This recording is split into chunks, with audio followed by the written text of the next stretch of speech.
Je vais l'expliquer différemment maintenant pour que vous compreniez. Le takhlit de la bina, c'est la chokhma.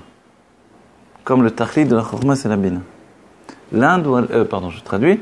La finalité de la réflexion, c'est la sagesse. La bina doit aller vers la chokhma, et la chokhma doit aller vers la bina. Donc quand on dit takhlit ayediya, où se place ayediya? Dans la bina, dans la réflexion intellectuelle. Chez l'oneda, après je l'expliquerai différemment, c'est la bina qui fusionne avec la chokhma et tout à coup, il ne sait plus rien. Confronté à l'infini véritable, on ne sait plus rien du tout. Takhlit, ça a deux sens. Takhlit, ça veut dire finalité. Dans ce sens-là, c'est finalité en tout cas. D'accord? Maintenant, il y a une autre chose. La yediya, c'est aussi dans le da'at, forcément, en hébreu. Donc, connaissance, c'est dans le da'at. Le da'at, il a deux facettes. Il a à la fois da'at et keter. Quand il est introduit au-dedans de nous, il est devenu da'at. Il devient ma personnalité, en d'autres termes, il devient ma conscience. Et ma conscience, elle est vivifiée par ce que l'on a appelé auparavant Chashivut Ha'inyan, l'importance des choses. Chacun de nous. Voilà, vous êtes venu à ce cours parce que vous y accordez une importance. Autrement, vous ne seriez pas là. Okay? Moi-même, dans ma vie, je peux faire autre chose, mais disons que j'ai décidé également de faire ça parce que j'y accorde de l'importance. D'accord? Donc, à chaque fois que l'on accorde de l'importance à une chose, on se donne dans cette chose-là. Ok? Mais en fait, donner de l'importance aux choses, ça dépasse l'intellect, ça dépasse la connaissance, et ça se trouve dans le keter. C'est la notion de date. Le date, il a en fait une fonction de s'attacher. Le date, il permet de s'attacher à une chose. Vous voyez? C'est-à-dire, je décroche, c'est trop difficile, j'ai manqué de date. Même l'avdil, un savant qui doit trouver une solution à un problème mécanique quantique ou même dans la science rigide et réaliste, on va dire, ok, s'il n'a pas de date, il ne va jamais l'obtenir. Il n'y aura jamais de réponse. Persévérance. Voilà, c'est aussi la persévérance, mais ce qui provoque la persévérance. La persévérance en elle-même, c'est ce que l'on a obtenu. Mais qu'est-ce qui provoque la persévérance? Chez nous, dans la chassidoute, c'est le date, qui s'appelle itkashrut. Donc, c'est s'attacher à la chose. Et le date, chacun a un date différent. Mais le date, lui, par contre, peut se travailler. Il peut s'agrandir. Certaines personnes ont un date profond, c'est expliqué dans Shaarei Yichud de l'Admor Emsaï. On a un date profond, par exemple, certaines personnes. Il est profond, mais il peut être que pendant peu de temps. D'autres personnes ont un date beaucoup plus long. Donc pendant plus de temps, il peut tenir un cours, par exemple. Mais c'est moins profond. C'est rikos aussi, oui. Concentration également. En fait, tout ça, c'est presque des toladot, vous voyez, quand vous dites rikos, quand vous dites... Le date, il est là, c'est lui qui donne la concentration. C'est lui qui donne la faculté de... Parce qu'il est l'attachement à chaque chose. Et dans sa source, comment ça se fait quand même que je m'attache à ça? Pour un, c'est le violon, l'autre, il veut faire du cheval, l'autre, il veut étudier la chassidoute, l'autre, il veut rien entendre, c'est que la halakha. C'est parce qu'il y a une décision prise dans l'âme. Et cette décision, elle précède l'être dévoilé, l'être conscient. C'est dans les forces cachées de l'âme. C'est-à-dire, c'est le dad vraiment dans sa source, même dans l'état où il est vraiment le niveau le plus élevé du keter. C'est-à-dire, il précède même le plaisir. J'ai du plaisir parce que j'ai à une chose, n'importe quoi que ce soit, le chocolat, le vin, le pain, parce que pour moi, c'est important. On va dire quoi? C'est important, le pain, le vin, important. C'est ça ce qui est important dans ta vie? En fait, oui, c'est important. Je ne comprends pas pourquoi, mais c'est important pour moi, la preuve. J'ai besoin de manger du pain, j'ai besoin de boire du vin. Oui. Les sages l'ont défini pour nous dans le Shabbat, de boire du vin. On va dire c'est important pour eux, on peut pas. Pour eux, c'est important, oui. Pourquoi? Parce que c'est une décision prise. Comprenez? Là, c'est une décision qu'on nous impose, mais dès que c'est personnel, ça veut dire que j'intègre, les autres me proposent quelque chose et je dis oui. En vérité, j'ai déjà décidé avant même qu'on me propose. Et maintenant, je suis dans l'état de dévoilement. Vous saisissez l'idée? Quand elle a prise la décision. Elle a été prise alors en termes psychologiques, dans mon inconscient, dans le Keter, dans un niveau qui précède même le... Qui ne dépend pas de moi. Qui dépend de mon moi secret. À la source. Voilà, à la source de mon être. Pas conscient. Pas conscient. Voilà. Ce qui fait que, que les personnes ne tiennent pas longtemps non plus dans certains cours. Que les personnes ne tiennent pas longtemps. Moi, je voulais faire du piano, ça, j'ai vu que c'est difficile, j'abandonne.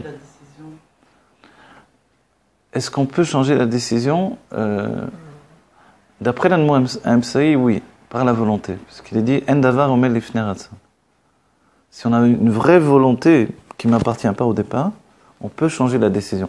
Même si, en réalité, le rabbi vous dira que même le changement était déjà fixé.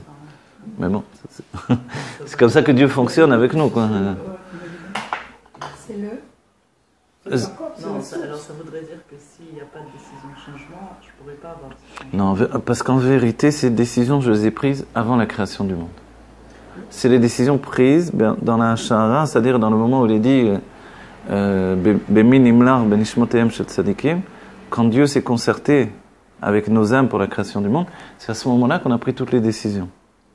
Pour nous, maintenant, ça nous paraît difficile d'imaginer quoi. On a vraiment imaginé le monde dans tout son développement. Et même tout ce qu'on va étudier, chaque livre, etc. On ne savait pas encore qu'il y avait ce livre-là. Etc. Mais bien sûr qu'on savait tout. La décision qu'on prend chaque jour et qu'on finalement on ne prend pas de faire un régime hypocalorique. Par exemple. Ça vient d'où? Ça vient aussi de ce principe-là de... On n'y arrive pas, on veut, mais on n'y arrive pas tous les jours, plusieurs fois par jour. Parce qu'on a décidé qu'on voudrait et on n'y arriverait pas. On préfère le réconfort affectif à la... Parce que ça provoque chez moi des états d'âme différents et j'ai besoin aussi de passer par ça. De passer par ces états d'âme différents. En fait, c'est aussi un équilibre de chesed et gvura dans l'âme. C'est ce qui vient de la mesure de la bina. La bina s'est introduit dans ce système-là. Quelqu'un va se priver et après il craque, demande du chocolat. Alors, je croyais que tu étais au régime. Ouais, mais je tiens plus, etc. Alors quoi? Oui, c'est la bina en fait qui a donné la mesure. On a expliqué là. La mesure que je suis capable de tenir un régime, c'est tant de temps. Et pour arriver à dépasser ce temps-là, il faut vraiment que je comprenne un mode de bien-être, de vie équilibré dans ma bina. Et alors là, je pourrais dépasser toutes les mesures. Vous comprenez? C'est pour ça que des fois, ça rentre dans des systèmes généraux après. Une sorte de coach qui arrive à définir la taille de ta bina par rapport aux efforts. C'est pour ça que les gens qui vont en méditation dans des pays lointains, en Inde ou au truc machin, ils rentrent dans un système tout entier. Ils ont tous les outils, on va dire. Alors ils sont capables de faire énormément de choses qu'ils ne font pas dans leur vie quotidienne. Parce que là, il y a un système qui leur permet de se donner totalement. Mais même là, combien d'années ils vont durer? Leur bina, maintenant c'est un problème personnel, elle peut tenir 2 ans. Sans la civilisation, sans le téléphone, sans l'ordinateur. Elle peut tenir 2 ans, 3 ans maximum. Il y a des gens qui ont tenu, après la personne dit « j'en peux plus, hop ». C'est pas simplement parce que ce n'est pas le non, vous savez pourquoi je veux dire une chose moi j'ai entendu ça, je me rappelle de Rav Gizbo. Quand Avraham Avinu vient clarifier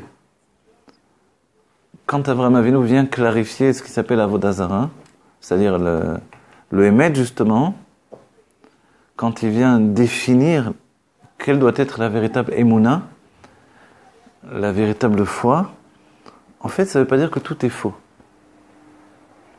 Enfin, je vous transmets la de Rav Gizbo et ça semble logique. Ça ne veut pas dire que tous les niveaux d'Avodah Zara étaient faux.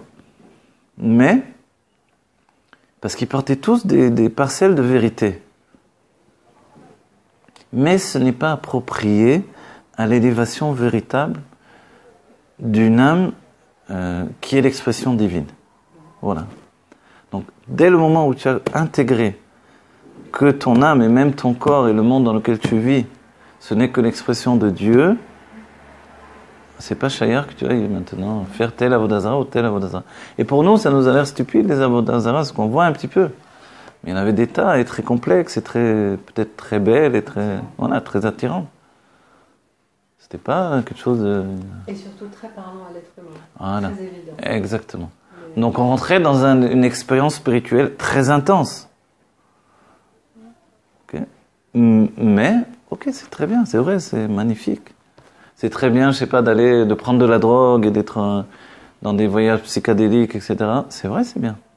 Mais c'est en train de te tuer à petit feu. Là, ça te tue physiquement, même moralement. Et la Vodazara aussi, ça te tue à petit feu. Donc en fait, il vaut mieux pour toi ça. Et comme on l'a dit, le juif est particulier, il a un chemin particulier. Sa structure, elle est là. Ça lui plaît pas, ça lui prend la tête, il n'a pas la patience, il préfère ce qui est plus facile, etc. Mais ta structure, elle est là quand même. C'est-à-dire, tu n'auras de plénitude que quand tu rentres dans cette structure-là. Les nun sharebina, entre guillemets, c'est pas pour les chiens, c'est pour les hommes. Bon, j'utilise des termes des sages, c'est pas péjoratif ce que je dis. Ouais. C'est-à-dire que c'est vraiment pour l'homme. Atem krui madame. L'homme, c'est celui qui a cette structure intellectuelle qui est capable d'assimiler les 50 portes de la sagesse. Et la Géoula dépend de ça. Et ça va être le dévoilement de la Géoula. Jusqu'à arriver à Nun Shari Keter et monter de niveau en niveau sans arrêt. C'est-à-dire être capable d'avoir une structure intellectuelle qui embrasse tout, qui comprend tout, qui contient tout. Vous voulez dire on est en train de refaire la Teva? Mais justement, la Teva, en hébreu, c'est tavoua, c'est noyer. Vous êtes noyé dans la Teva. Ah, la Teva de Noir, vous voulez dire? Ah, pardon. La Teva, oui, on l'a fait à titre individuel. Voilà, si vous voulez, c'est vrai. Et c'est pour ça les Purushim de la Chassidut sur ça. Noir l'a fait de manière générale pour sauver une famille, qui va être le germe de l'humanité à venir. L'Admour Hazaken nous donne de le faire de manière individuelle. Voilà. C'est vrai que c'est une responsabilité. C'est vrai que moi je peux vous dire, des Mekoubalim qui m'ont dit mais c'est trop grand, qu'est-ce que tu nous demandes de... Ils réagissaient les Mekoubalim. Pourtant on va dire mais étudier la Kabbalah, c'est très profond, etc. Et confrontés à cette Torah-là, ils nous disent mais c'est trop grand, qu'est-ce que tu veux? Tu veux attraper ça, tu veux saisir ça, qui est capable? Comme ça ils parlent. On va dire alors ils ont raison sans doute. Mais, oui, mais si on n'était que l'être dévoilé, d'accord. Et puisque le but de cette Torah c'est de l'échauffer, de puiser constamment dans l'être caché et de l'amener à la surface dans une définition beaucoup plus précise à chaque fois, alors vas-y, mets-toi en chemin. Qui plus est, comme la finalité c'est de ne pas comprendre, donc je ne m'inquiète pas, on verra. Et en même temps, j'ai toujours le souci de comprendre encore et encore et encore. Et je découvre encore. Et pour découvrir, il faut toujours être à neuf, repartir à zéro. Est-ce qu'on peut entendre ce que vous avez dit, Tachit Ayediya Sheloneda, oui. C'est que la finalité n'est plus de comprendre, mais de fusionner. Voilà, d'un certain point de vue, très bien. Ce serait ça aussi. Et c'est pour ça qu'à ce moment-là, donc on a dit, c'est pour ça qu'on l'a défini comme la Chorma et la Bina. Oui. La Bina qui est le travail de compréhension, donc dans le devenir, quand elle est dans l'être, elle arrête de devenir forcément. Elle est. Et la Géoula pour nous c'est être. Mais comme l'âme est en plusieurs parties, même si la Yechida va se dévoiler, la Yechida doit toucher toutes les parties de l'âme, à l'infini. En fait, l'âme va entamer dans la Géoula un devenir de l'être. Pour l'instant, elle est dans le devenir uniquement, puisqu'elle grandit le Nefesh Arwa, le Roi Neshama. Donc elle atteint toujours une dimension, une plénitude. Elle est comme un enfant qui grandit dans la vie. Mais dans la Géoula, elle va grandir dans une dimension essentielle. Et le corps, lui, il ne va pas grandir dans la Géoula. Il sera et c'est tout. Et la volonté de comprendre, est-ce qu'elle empêche cette fusion? La volonté de comprendre, à un moment, elle empêche cette fusion. Parce qu'elle peut donner, compte tenu qu'en bout de chemin, on se dit, mais c'est trop grand. C'est-à-dire, moi, personnellement, confronté à tout ça, on se dit, mais il y a trop, on me demande trop. C'est pas possible de vraiment tout assimiler. Donc, cette volonté de posséder, en fait, la volonté de comprendre, elle correspond à la volonté de posséder. Je veux, parce que j'ai l'habitude, quand j'étudie à l'université, j'ai l'habitude de posséder une connaissance. Là, chemin faisant, je m'aperçois qu'on me demande l'impossible. Le travail de la compréhension et de l'acquisition des connaissances se fait presque malgré soi. Parfois, il suffit simplement d'entendre et de repasser un texte. La compréhension elle-même, il y a deux choses. C'est retenir et posséder une information, une connaissance, et puis la compréhension qui nécessite un combat avec soi-même, par exemple, pour lutter contre ses croyances précédentes ou ses connaissances précédentes. Alors c'est très bien. C'est deux choses différentes en fait. Non, exactement. Alors, c'est expliqué effectivement dans la Gemara, on le souligne à nouveau, Rabbi Zera a jeûné sans jeûne pour oublier la structure même de ce qu'il a appris dans le Talmud Bavli. C'est-à-dire justement la Bina uniquement. Le Talmud Yerushalmi est basé sur la Chokhma. Donc, il n'est pas basé sur des questions-réponses. Il est basé sur des évidences. Et quelqu'un qui est habitué à contredire constamment, il n'accepte pas les évidences. Tout à coup, pour accéder au Talmud Yerushalmi, la Torah de Israël, il devait se confronter à ces évidences. Et il n'acceptait pas, il n'était pas structuré comme ça. C'est pas qu'il a vraiment... Parce que quand on entend ça, il a jeûné 100 jours pour oublier toute la Torah. Le Ben Adam, il a un problème, non? Qu'est-ce que c'est ça? Non, d'après la Torah, je veux dire, c'est pas normal. En fait, on doit absolument comprendre qu'il devait oublier la structure, le fonctionnement. Il ne va pas oublier ses connaissances, mais il oublie le moyen d'acquérir ses connaissances, le système établi en lui. Et ça, c'est le plus difficile. Parce qu'un véritable intellect, nous dit le Rabbi Racham, il est extrêmement structuré, extrêmement limité également. Et tout à coup, il faut délimiter, déstructurer, casser les barrières et accepter des évidences. Mais vous savez, quand vous n'avez pas l'habitude d'accepter des évidences, c'est pas évident. Vous allez vers un homme de la campagne, vous lui posez une question et vous répond une évidence, vous dites, mais qu'est-ce qu'il me dit celui-là? Oui? Vous dites, c'est comme ça, c'est... Je sais pas moi, pourquoi les haricots verts sont verts? Qu'est-ce que tu poses comme ça? C'est comme ça, ils sont verts, ils sont verts. C'est tout le frein à l'innovation en fait dans la société humaine aussi. C'est Schopenhauer, je crois, qui a dit qu'il y a 3 stades. Quand on amène une innovation, les gens n'entendent même pas.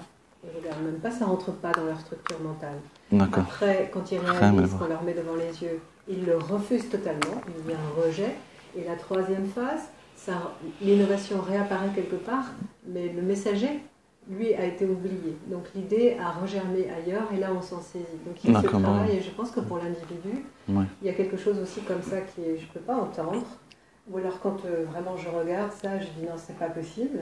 Et après, ça va m'arriver par un autre coin. Exactement, vous avez raison. Et aussi, il y a aussi l'enseignement, quand on refuse vraiment une chose, c'est qu'elle nous touche. Oui. Donc on y viendra. J'ai vu clairement, moi j'ai vu des élèves. Ah ouais, j'ai vu des élèves, pendant 10 ans j'enseignais un cours de femmes. Quelquefois une femme qui vient, qui crie.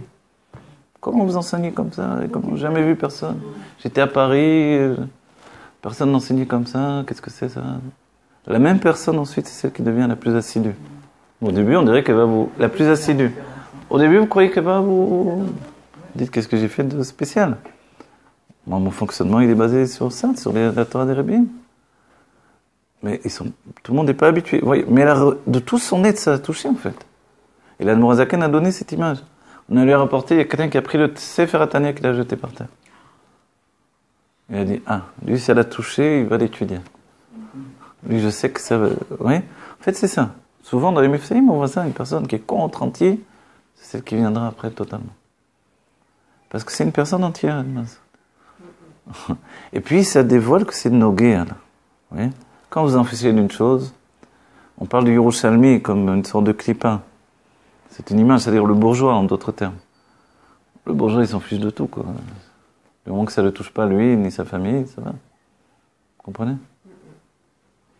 Je sais pas, moi, il s'est passé une catastrophe là-bas. Bon, les pauvres, ça va. Même s'il a dit les pauvres, oui. Il continue sa vie, ça ne le touche pas. Du moment que ça ne lui demande pas un travail personnel, quand ça lui demande un travail personnel, alors là, c'est la panique à bord. Vous voyez? Donc c'est cet état-là où on ne doit pas être comme ça, évidemment. On ne doit pas rechercher le confort uniquement. Or, on va dire le grand principe même de la Chassidut de Pologne par rapport à la Chassidut Chabad, ça a été cette recherche de confort. On peut le ressentir en tant que Chassid Chabad, quand on se retrouve, je sais pas moi, à Kriyat Sens avec des Chassidim de Pologne, c'est la recherche de confort dans le service de Dieu. Pour eux, c'est normal. D'ailleurs, il avait expliqué eux-mêmes en disant, Pauline, c'est ici, on se repose. Ils sont partis en Pologne en hébreu, ou dans le terme de base, le nom de base, c'est Pauline. Ici, on se repose. Po, ici, Lin, la noire. Et l'Admor HaZaken, il dit, nous, on ne s'est pas reposé. On a toujours été Il y a des Paulines aussi avec AU. L'Admorazaken a expliqué qu'on était toujours dans le premier front, toujours confronté au combat. Vous voyez? De ce fait-là, il n'y a pas eu de repos, donc il y a toujours eu une vitalité. Chez Breslev aussi, il faut signaler.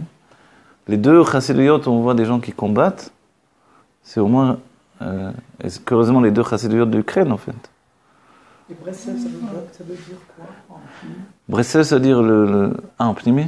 Quoi en pnimi? Paul, on a donné cette explication. Breslev est différent quand même si de manière générale on inclut dans Chassidut de Pologne, mais elle est quand même différente. Elle a une Torah qui est vraiment chassidique. Voilà. Et deux, c'est des êtres qui sont en vitalité quand même. Donc c'est un point de différence. Donc c'est comme Chabad, ils sont moins bourgeois. Mais chez Chabad aussi, il y a toujours le problème. Et aujourd'hui, par rapport à la définition de Mashiach, pas Mashiach, à nouveau, dans Chabad même se trouvent les chassidim de Pologne, de Chabad. Voilà. C'est-à-dire ceux qui veulent être tranquilles et ceux qui restent des combattants. Voilà. Oui. Donc c'est toujours le piège. En chemin faisant, c'est toujours le piège. Mais, oui. L'ouverture d'esprit, elle se fait par la compréhension. Oui. Une nouvelle compréhension. Voilà, l'ouverture, c'est. Parce que on ne doit pas. C'est-à-dire le fait de vouloir comprendre, c'est ce qui empêche la fusion avec le. Non, alors on va désigner. Regardez, c'est pas forcément que vouloir comprendre c'est négatif, évidemment. Parce que la bina, c'est quelque chose de positif. Mais vouloir comprendre ou rien, c'est ça qui est négatif. Si je comprends pas, j'adhère pas, ça c'est négatif. Voilà, c'est-à-dire l'idée de la Torah, quand on dit Naaseh Venishma, c'est exactement ce qu'il faut faire. C'est-à-dire, pourquoi pas d'abord, je dis, je veux écouter, je veux voir, pourquoi pas. Oui. Et même analyser. On est confronté aujourd'hui à un monde goy, un monde non juif, pas péjoratif ce que je dis, dans le sens où se passe des dévoilements également chez eux. Donc compte tenu que on accède à Internet nous-mêmes et on voit des choses, alors est-ce qu'on peut écouter, pas écouter, si écouter ça? Alors là aussi on analyse tout simplement. Nous on a l'Admorazaken. Le Tanya qui nous dit analyse. Musique, je peux écouter, je peux pas écouter. Après c'est toujours mieux d'écouter que la musique chassidique, etc. Mais quelqu'un me demande, je vais pas lui dire non c'est interdit, c'est pas bon. Non, je vais dire la vérité. Si c'est Klipat Noga, c'est-à-dire ce n'est pas une connotation religieuse idolâtre, tu peux écouter, qui t'interdit, c'est pas interdit. Oui. C'est pas interdit d'écouter Mozart, du moment que c'est pas le requiem de Mozart, qui est interdit évidemment, puisque c'est de l'Avodazara, même si lui-même n'était pas forcément religieux, oui. Ou peut-être qu'il était, mais pas de cette manière-là en tout cas, etc., etc. Donc c'est facile à codifier. Mais il faut faire attention aux rodotos qui sont trop violentes, évidemment. Le requiem est un opéra? Il y a du texte? Non, c'est pas un opéra. Le requiem, c'est un requiem. Alors, pourquoi? Bien sûr, il y a des paroles. Il y a des paroles sur ce requiem. Bien sûr, oui. C'est magnifique le requiem, mais il n'empêche de l'Avodazara pure. C'est de l'Avodazara pure. Ce sont des chansons d'église, quoi. Qu'est-ce qu'on va faire? C'est comme ça, oui. Donc, est-ce que je peux écouter, pas écouter? Est-ce que je peux... Un goy donne un enseignement. Est-ce que je peux pas? Alors, tout dépend qu'est-ce que j'en fais. Donc le Tanya me dit, ça va m'apporter quelque chose dans mon Avodat Hashem? Oui ou non? Si effectivement ça peut m'apporter un point de vue différent, ça me permet de mieux comprendre ce que j'étudie moi-même, oui, je peux aussi écouter, du moment que c'est pas de la Touma pure. Okay? Et aujourd'hui on est rentré dans une époque où la Klipa Noga a pris le dessus sur la Touma. Donc la situation où les choses peuvent aboutir au bien en réalité. Le monde est rentré dans une nouvelle perception. Le Rabbi l'a dit tout simplement parce que les gens sont partis étudier à l'école. Et qu'on ne laisse pas les enfants dans la rue se livrer à eux-mêmes, parce qu'on les a éduqués, petit à petit le monde s'est éduqué, et la pensée, l'esprit, l'intellect a occasionné que le monde est rentré dans et par le travail du juif, dans une situation de Klipat Noga. Donc c'est devant Malchut du Rabbi. Voilà. En fait, quand on nous dit que le monde est prêt, c'est ça ce que ça veut dire également. Ça ne veut pas dire qu'il n'y a pas les klipot tmeot dans leur endroit, mais elles sont en train de disparaître, c'est certain. Un lion, on ne peut pas manger du lion, je peux pas... D'accord? Mais ça ne veut pas dire que le lion en lui-même, c'est quelque chose d'absolument négatif. Le cochon, je ne peux pas manger encore. Ah, je peux pas le manger, mais malgré que c'est peut-être très bon et que c'est très bien et que c'est voilà, malgré que voilà, dans la Géoula, on va en profiter aussi. Voilà. Il faut bien des étapes à ça. Voilà, exactement. On est dans la situation intermédiaire aujourd'hui. Voilà. Donc, mais à nouveau, ce que je dis là, ça veut dire, si on me demande qu'est-ce qui est mieux, alors je dis bien sûr, c'est mieux d'écouter que des chansons chassidiques plutôt que d'aller écouter Mozart ou Beethoven, etc. Mais si tu demandes si c'est permis, c'est interdit de te dire que c'est interdit. Et d'après l'halakha, et d'après, etc. Oui. Etc. Oui.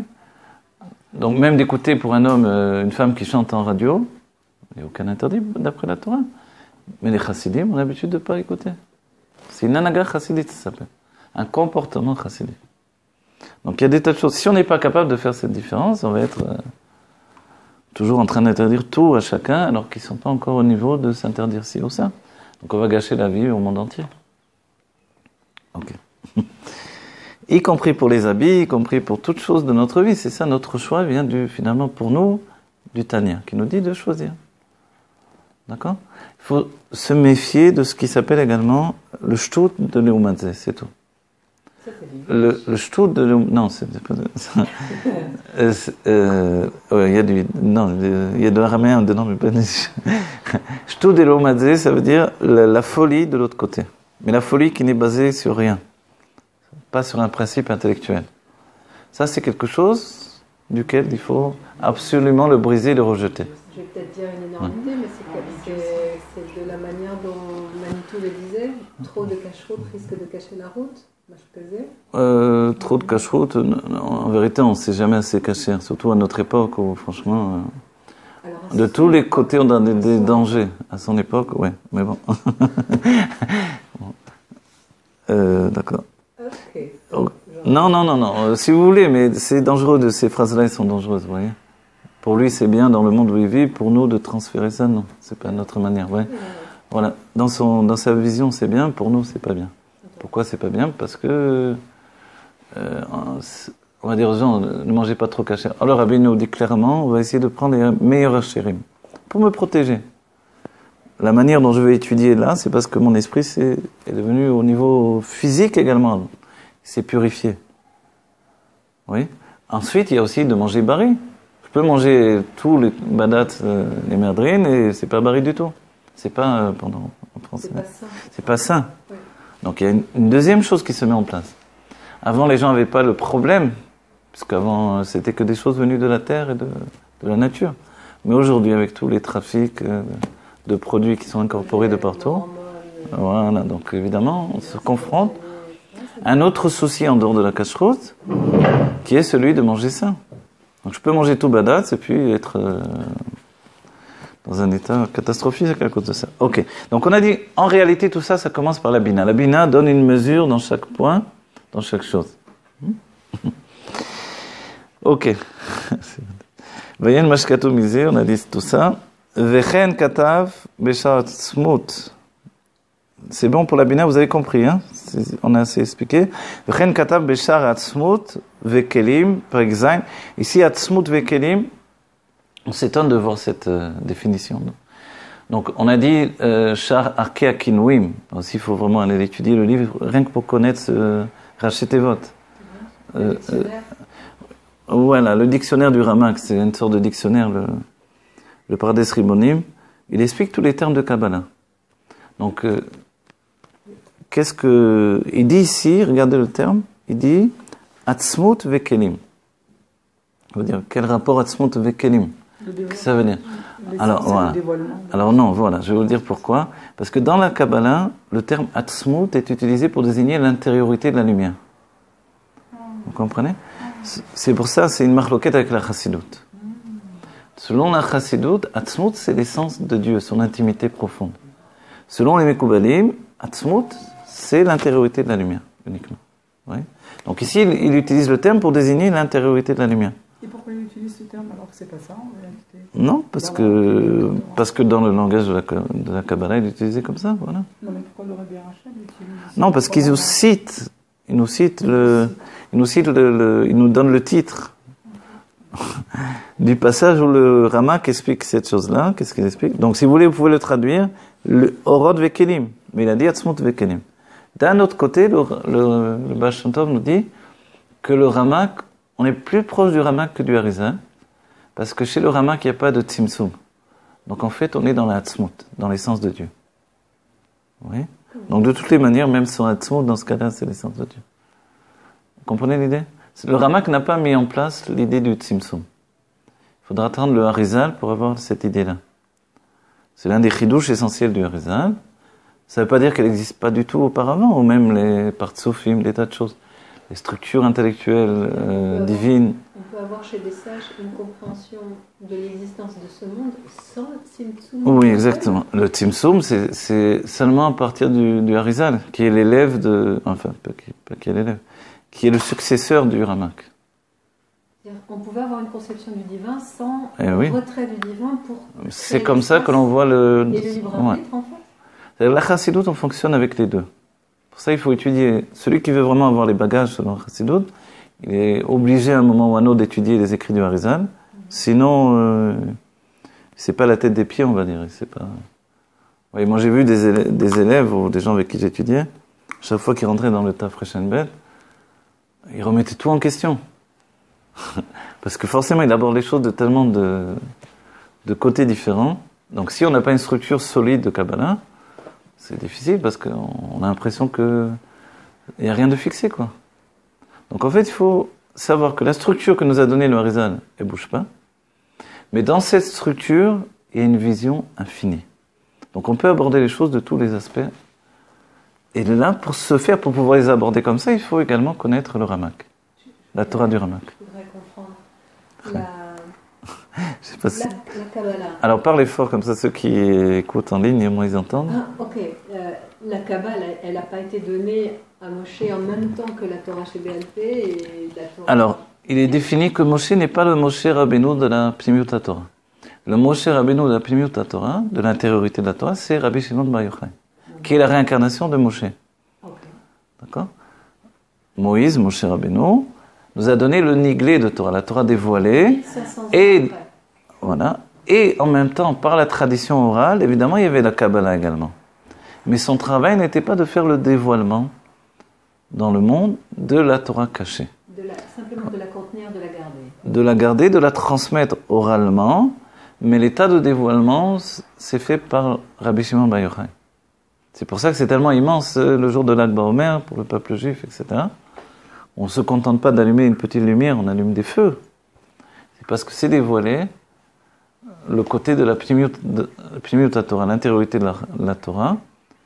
Mais c'est Moshe qui revient, d'après le Zohar, Itpash Tuta de Moshe Bechol Dara B'Dera. Moshe revient. Donc ensuite, on peut dire que le Baal Shem Tov vient dévoiler la Chassidoute, qui est l'essence de la Torah.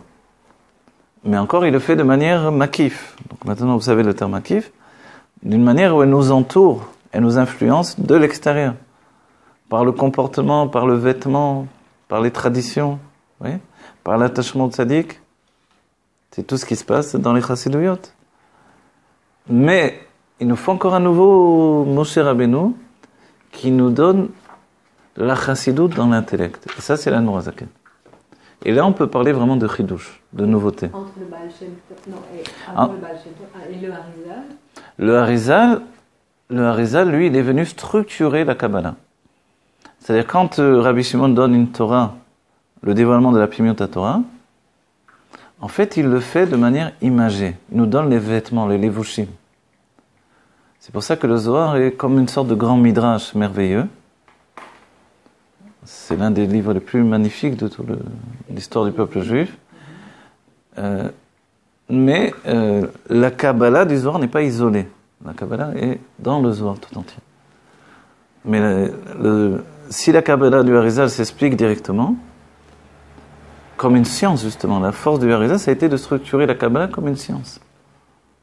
C'est un livre scientifique qui nous parle de Kabbalah, d'autres dimensions spirituelles. Mais le Zohar ne fonctionne pas comme ça. Le Zohar vous raconte des histoires constamment. Tel rabbi allait sur le chemin, il rencontrait l'autre rabbi.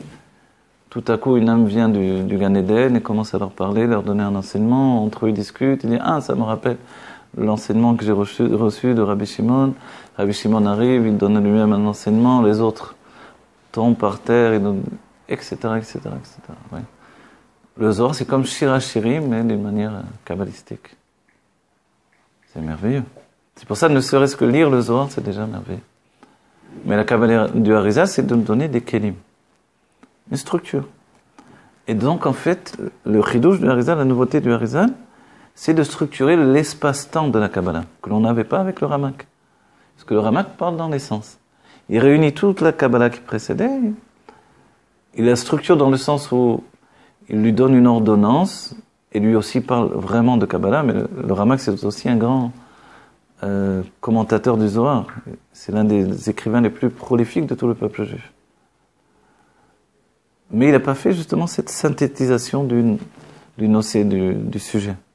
Donc synthétiser le sujet, le structurer, c'est le Harizal. Comprenez mieux l'idée? C'est bon?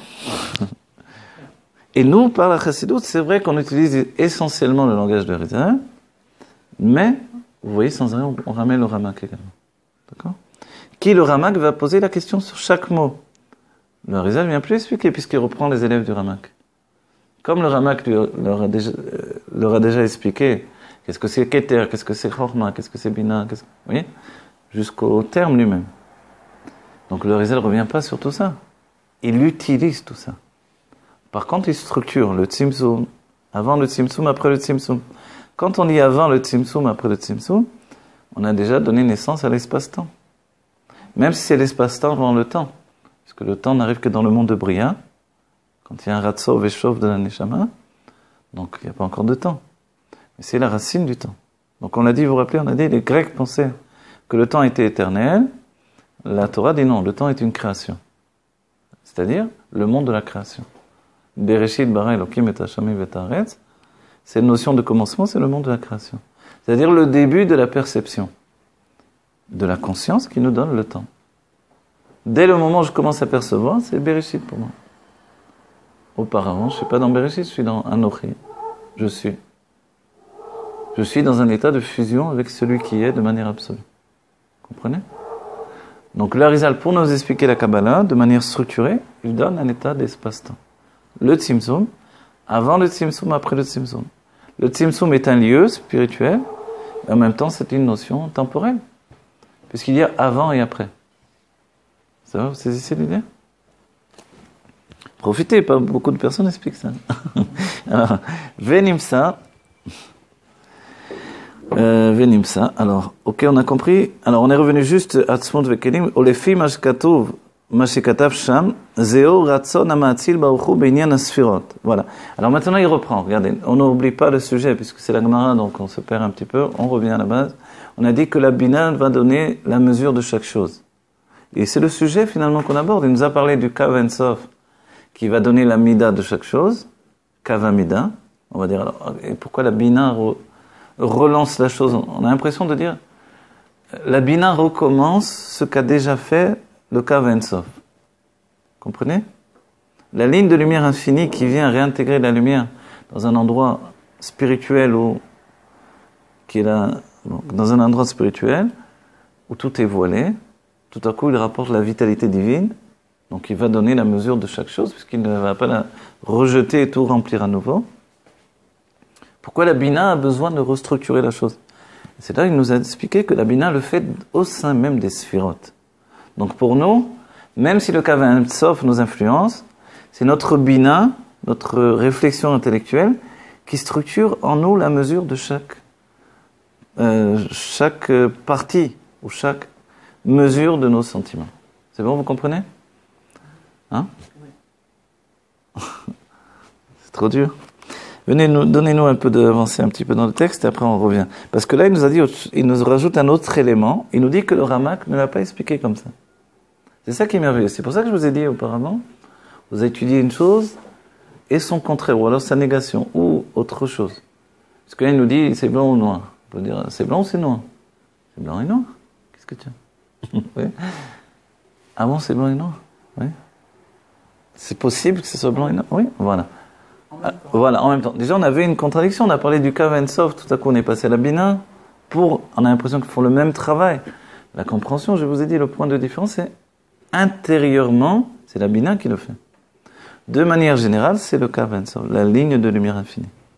Maintenant, il nous donne un autre enseignement. Le Ramak, il ne voit pas les choses comme ça exactement. Ça, c'était d'après la Torah du Harizal, qu'on comprenait comme ça. D'après le Ramak, il nous dit, donc dans Shar Atzmut Vekelim, il nous dit que Zeo Ratzon Hamatzil Baruch Hu Binyan HaSfirot. C'est en fait la volonté de Dieu dans le sujet des Sfirot qui a déjà établi la mesure de chaque chose, et non pas la Bina. C'est comme ça que le pensait le Ramak. Si vous voulez, à nouveau, je vous rappelle, c'est pour ça qu'on a parlé de ça. Chez le Ramak, compte tenu qu'il voit tout de manière générale, alors que le Harizal voit tout de manière particulière. Vous n'avez pas conscience, mais ce qui est difficile dans l'étude de la Kabbalah, c'est le détail du détail du détail du détail du détail. Nous, on a l'habitude de dire Chokhmah, Bina dans la Chassidut, dans la Kabbalah, c'est pas comme ça. C'est Bina de Chokhmah, de Bina de Chokhmah, par exemple. Qui est Mashpia, les Da, des Chesed, des Tiferet, des Netzach. C'est comme ça la Kabbalah. Vous savez plus de qui on parle, en vérité. Comprenez? Il ne faut jamais perdre la notion. Qui est le... Oui, c'est comme si on a dit le pied de Réhouven. Bon, j'ai compris que le pied était Réhouven. Oui. Mais si j'en arrivais à dire le pied de la main du bras de Réhouven, on dirait ça va, qu'est-ce qui t'arrive? C'est comme ça la Kabbalah. Comprenez? C'est-à-dire que dans le pied, il y aurait un bras, il y aurait une main, il y aurait... etc. C'est comme les oreilles et les pieds, où il y a tout. Où il y a tout, exactement. Mais sans arriver, imaginez qu'on vous parle tout le temps de tous les détails. À un moment, vous dites, j'en peux plus, là, pardon. La Chassidut va dans la notion générale. Donc ces détails fonctionneront sur la compréhension. La Kabbalah, toujours dans le langage, elle aborde les détails directement.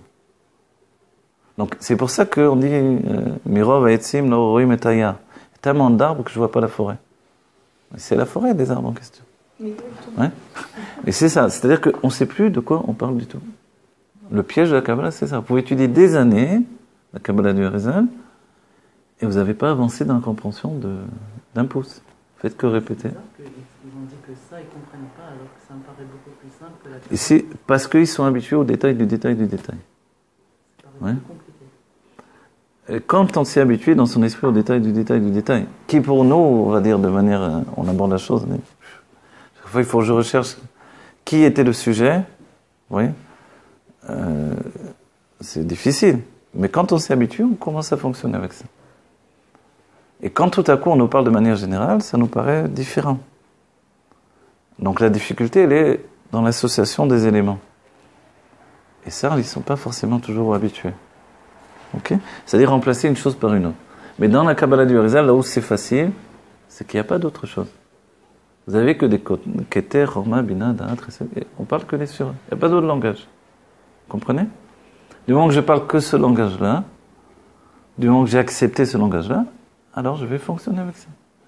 La Chassidut parle tous les langages à la fois. C'est difficile. Okay.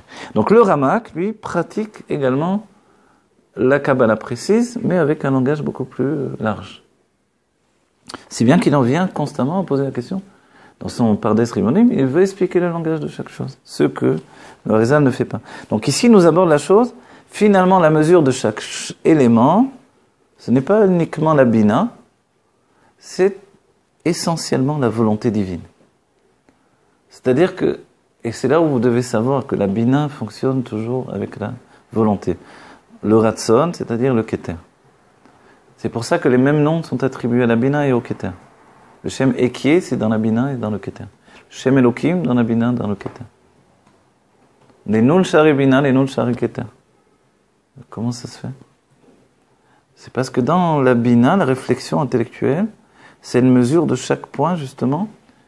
Et la faculté même de renverser des montagnes qui est dans l'intellect, ça vient de la volonté. On a l'impression peut-être qu'il y a une sorte de faiblesse dans l'intellect. Mais en réalité, il y a une puissance extraordinaire qui vient de la volonté. C'est l'attachement de la Bina avec la volonté. Et c'est pour ça que quand quelqu'un veut comprendre, il est capable de comprendre. Et les sages l'ont dit, on a vu les femmes ont compris des sujets de Torah que les Tanaïm n'avaient pas compris, parce que ça leur importait vraiment, elles voulaient comprendre. Mais d'où elle vient cette volonté de vouloir? Elle vient, alors ça, que ce soit d'après le Ramak, c'est expliqué, ou d'après la Chassidut, elle vient du plaisir de comprendre. Du plaisir Il vient du date. Il vient du date, de l'attachement que l'on a à la chose, de la décision divine que c'était important pour moi. Ça dépend pas de... Regardez, c'est d'un certain point de vue comme ça. On nous a donné une structure, comme on peut dire. On a distribué les cartes. Chacun a une carte différente. Lui, c'est un joker, ok, il intervient en cas de... Il n'y a pas des meilleurs. Voilà. C'est que l'on... En fait, d'un certain point de vue, on peut dire, oui, il a le joker, il peut toujours intervenir. Oh, c'est le roi, ou on va dire des pions, on va dire. C'est plus Kadosh, des pions. Enfin, c'est plus Kadosh. Des pions de charmat, de trucs là, d'échecs. Il y a le fou, il y a la reine, chacun évolue avec sa manière. Je sais pas, la reine, elle va fonctionner, elle peut évoluer. Chacun il a un rôle, mais c'est pas mieux. Voilà, chacun a un rôle, c'est pas mieux, c'est son fonctionnement d'après la source de son âme. Dernièrement, on m'a posé une question. Souvent, on me pose des questions, comme on pose aux hommes de Halakha, on me pose des questions de Chassidoun. La question se portait sur ça. Pourquoi dans le Tanya, il est dit que, justement, chacun comprend selon son niveau la compréhension de la Torah. A priori, on doit tous comprendre la même chose. Pourquoi selon son niveau? Parce qu'on a une source différente dans les mondes divins. Si je viens de la Chochma du monde de Hatzilut, qui est ma source, même si en chemin je vais m'habiller dans Bria ou dans Yetzira ou dans Sia, je ne comprendrai pas comme une Bina. Moi, je comprends en évidence, et je ne veux pas me casser la tête. Elle a besoin tout le temps de faire un effort intellectuel, sinon ça ne vaut rien pour elle. Donc, où est la volonté là? Même si je veux, mais... Alors voilà, je veux dire pourquoi. La volonté, c'est de grandir mon Kéli. Je suis une Bina, effectivement, mais je suis une Bina endormie aussi, c'est possible. Je suis une Bina qui est décidée, après l'université, j'arrête d'étudier. Je me la coule douce. Et j'écoute un cours, là, je dis, oh là, c'est trop compliqué pour moi, bye bye. Voilà. Mais je suis une Bina pourtant. Pourquoi j'étudie pas? Comment je sais si c'est pour ça que j'étudie pas ou parce que j'ai une Neshama qui est... La Neshama, c'est la Bina, vous savez? Très simple. Non, si je suis un... Ah, si j'ai une âme simple. Voilà, alors si j'ai une âme simple, c'est que je ne suis pas Bina, justement. D'accord. La Bina, c'est pas quelqu'un de simple. Donc, je ne voudrais pas comprendre. Je n'aurais pas le ratson de comprendre, puisque je n'ai pas la possibilité de le faire. Alors, regardez. Vous avez vu mon livre sur les prénoms, par exemple? Oui. Ce que j'ai essayé de faire avec ces livres-là, c'est de donner aux gens des kélim de compréhension sur eux-mêmes. D'accès immédiat, on va dire, en tout cas. C'est-à-dire qu'effectivement, si je m'appelle Reuven, je suis Chochma. Reuven, ça vient de la Reya, donc tout est lié à la vision. Donc c'est basé sur des acceptations. Donc Reuven, c'est pas forcément un révolutionnaire. Justement, dans l'histoire de Yosef, Reuven, c'est pas lui qui veut le jeter dans le puits, c'est pas lui... Non, lui, il veut surtout pas faire du mal à son père, il veut limiter les choses. Ouais. Mais il y a chez Yehuda une décision forte de changer des choses, c'est la malchoute. C'est-à-dire, l'idée des rabbis, c'est qu'on fonctionne tous, et c'est l'idée du rabbi d'analyse surtout, le Harizal aussi fonctionne comme ça, on fonctionne tous d'après la source de notre âme. Comprenez votre source de l'âme et vous comprenez pourquoi je veux étudier, pourquoi je ne veux pas étudier. Pourquoi quelque chose dans l'étude m'a bloqué, j'ai laissé tomber, pourquoi... Le tout, c'est est-ce que je me suis compris moi-même ou non? C'est l'Anmour MC le dit dans Derech Haïm. Le grand problème des Juifs par rapport à leur tchouva, qui doit être ininterrompue, la tchouva, n'oubliez pas, c'est pas par rapport aux fautes, n'entends pas. C'est-à-dire ma progression. En fait, c'est que je ne me connais pas. Comment je peux progresser? Je suis constamment dans un monde qui n'est pas le mien. Vous saisissez l'idée? Donc on peut dresser un profil psychologique de quelqu'un par rapport au sphirote qu'il... Voilà, par rapport à son prénom, ça doit être un outil pour les éducateurs. Ce que le rabbi a fait au début de sa Nessiout et avant la Nessiout, il disait à chacun son nom et sa définition. Oui, mais après, l'éducateur aura un travail à faire avec chaque élève individuellement. Oui, qui est aussi un travail de correction. Il y a un travail de correction. Mais disons, l'éducateur général qui vous transmet quelque chose, ou l'éducateur, disons, un père, il regarde sa fille, il n'a pas compris que c'est une bina, il dit, mais arrête de poser des questions tout le temps. Attends, c'est une bina, cette fille-là. Oui, c'est normal qu'elle est structurée comme ça. Si tu l'empêches de poser des questions, tu es en train de l'atrophier que tu poses. Fonctionne avec elle en question. Et l'autre, et tu peux dire, mais ta sœur, pourquoi elle pose jamais des questions et toi, tu me casses la tête? Mais parce que sa sœur, elle est malchoute. Forcément, elle pose pas de questions. Vous voyez, comprenez? Du coup, ça me donne de comprendre chaque enfant pour ce qu'il est. Donc, j'attends pas que la malchoute soit bina. Bien que je peux aider la malchoute à dévoiler sa bina, mais je vais pas attendre qu'elle soit naturellement. Et voilà, la malchoute, je peux l'aider à avoir du kabbalatol. Mais ces questions vont plus m'embêter puisque j'ai compris que ça fait partie de sa personnalité. Imaginez si tous les parents avaient toujours eu ces kélim dans les mains, ces outils-là. Il n'y aurait pas eu un enfant qui a dit on m'a dit que j'étais bête, on m'a dit que j'étais pas capable. C'est pas vrai. Oui. Donc c'est merveilleux. Ouais. Je vais revenir sur quelque chose que vous avez dit tout à l'heure. Si j'ai bien résumé, la compréhension se fait par le plaisir. Oui, en fait, la racine de tout, c'est le plaisir, en fait. La racine de toute compréhension, c'est le plaisir. Oui. Aujourd'hui, dans le monde Roll, en neurosciences, mais ça date de moins de 10 ans, je crois, on a démontré que toute compréhension est basée sur une émotion. C'est-à-dire que je vais me souvenir d'un axiome mathématique parce que je me souviens que la prof m'a souri au moment où elle l'a énoncé. Ah, d'accord, ok. J'associe forcément un apprentissage si c'est basé sur une émotion. Alors, je pourrais objecter sur ça. Oui. L'idée de Jean-Jacques Rousseau, par exemple, que si on laisse un enfant s'éduquer lui-même, il va devenir lui-même plus facilement que si on va essayer de le rentrer dans dans une case ou dans un conduit. C'est vrai que, heureusement qu'on n'a pas suivi Jean-Jacques Rousseau, il n'y aurait pas eu d'école ni quoi que ce soit. C'était l'enfant sauvage. On lui a retorqué déjà à son époque. On a dit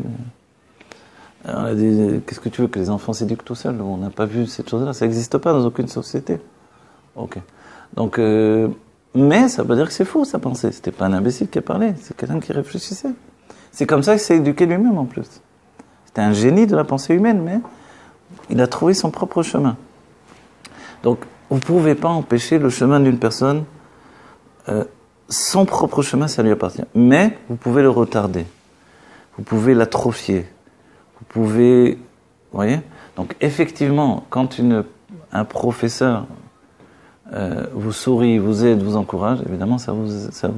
Mais ce que les neurosciences disent, c'est qu'il ne peut pas y avoir d'apprentissage. C'est-à-dire que ça ne va pas rentrer dans la mémoire longue s'il n'y a pas un support une émotion émotionnel. Mm-hmm. Tout ce que l'on retient est à partir d'une émotion. D'accord. Là, on a les bons gâteaux, grâce à Dieu, d'Aline. On a le plaisir d'être ensemble. On a la chaleur de l'air qui nous entoure. On a tout ça constitue une atmosphère positive qui va faire que votre cours, les paroles, vont se transformer en quelque chose qui va nous imprégner. Non, alors, je suis d'accord avec vous, d'autant plus que le rabbi dit... Je suis d'accord, c'est-à-dire la contradiction que j'ai donnée, elle s'intègre. Oui. Pas parce que j'ai contredit que... Il y a des gens qui se tuent pour une contradiction. La dernière fois, j'étais à la Beta Knesset, ils se sont mis à parler de halakha, mais j'ai cru qu'ils allaient se taper dessus à cause de ça. Bon, quoi qu'il en soit. On ne doit pas être comme ça. Il dit blanc, je dis noir. Peu importe, c'est l'étude. C'est le peuple juif. Il ne faut pas se tuer pour ça. Donc, je suis d'accord et pas d'accord en même temps. Les deux fonctionnent ensemble. Le rabbi dit que, en fait, on doit transmettre avec des sentiments. La transmission passe par des sentiments. C'est-à-dire, moi-même, je vous transmets des choses. Si je n'étais qu'intellectuel, ça ne vous toucherait pas. C'est du cœur. Voilà. C'est-à-dire, j'ai besoin moi-même de vivre avec chaleur ce que j'étudie. Et c'est ça, un maître, il doit être comme ça. C'est-à-dire qu'il est intellectuel, ok. C'est ce que j'aime chez lui qu'il est intellectuel, mais il me le transmet avec des sentiments. C'est précisément ça. Voilà. Et en même temps, Rav Cordon, on dit Mohar Shalit Alalev. Mohar Shalit Alalev, c'est-à-dire que justement, c'est un outil. Voilà, quand l'émotion, elle découle directement de l'intellect, elle est bonne. C'est-à-dire, on a élevé les sentiments vers l'intellect et naturellement, ils s'expriment. Mais c'est vrai que si le professeur est uniquement intellectuel, vous décrochez vite, vous ne tenez pas le coup. Vous pouvez prendre un enseignement de 10 minutes, un quart d'heure, comme on dit, c'est tout. Vous voyez? On dit s'il n'est pas moutrade lui-même, il n'est pas... non, mais voilà, il n'a pas lui-même une inquiétude de comprendre. S'il n'a pas eu des questions, dès que vous posez vous-même une question, ça ne l'intéresse pas. Mais comme lui-même, il a eu tellement de questions, forcément, il aime voir les questions chez l'élève. Parce qu'il voit que ça touche, il y a une recherche de compréhension véritable.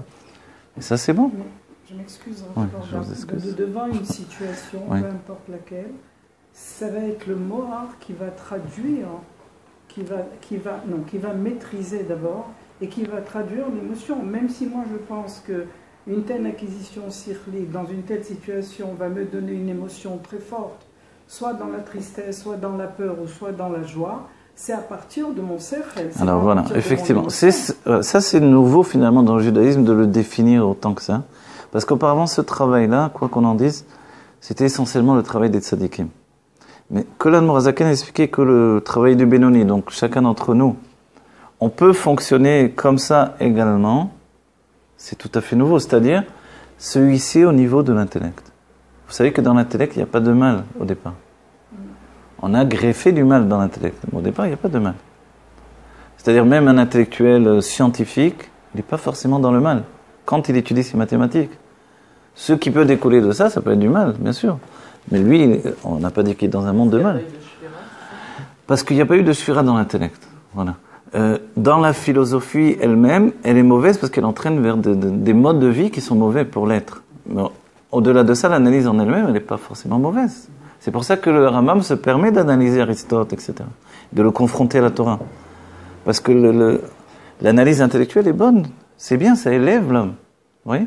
Donc dès qu'on a décidé de devenir un homme supérieur, et on l'a assez reproché à l'Admor HaZaken, tu transmets une Torah pour des hommes supérieurs.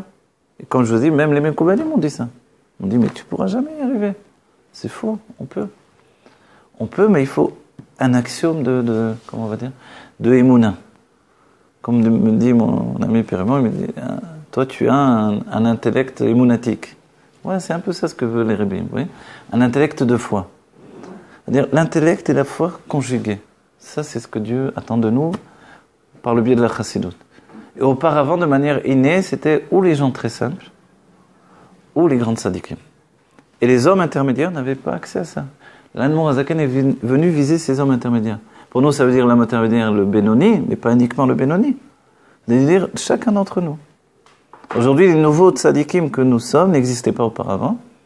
C'est parce que nous sommes le tzadik dans l'état intermédiaire. C'est-à-dire ces hommes qui étaient dans une vie superficielle auparavant. Et le chidouche, c'est qu'on est quand même dans une vie superficielle, mais qu'on a quand même un souci de compréhension basé sur les niveaux les plus profonds de la Torah. Vous voyez ? Donc alors ce que l'on dit après au quotidien, où je vais générer des sentiments, et là je dis générer des sentiments, ça veut dire d'après l'Admor HaZaken, je déracine mes émotions naturelles. Donc je cite, à chaque fois on doit citer, David de François, quand je lui ai enseigné, il m'a transmis le terme émotion. Il a raison, je pense. D'accord ? Au lieu de sentiments uniquement, comme on dit de manière générale dans la Chassidoute. Donc les émotions, pour nous, on va les assimiler à les sentiments du monde de Toho. C'est-à-dire c'est quelque chose qui vient naturellement. Tandis que l'Admor HaZaken parle de sentiments.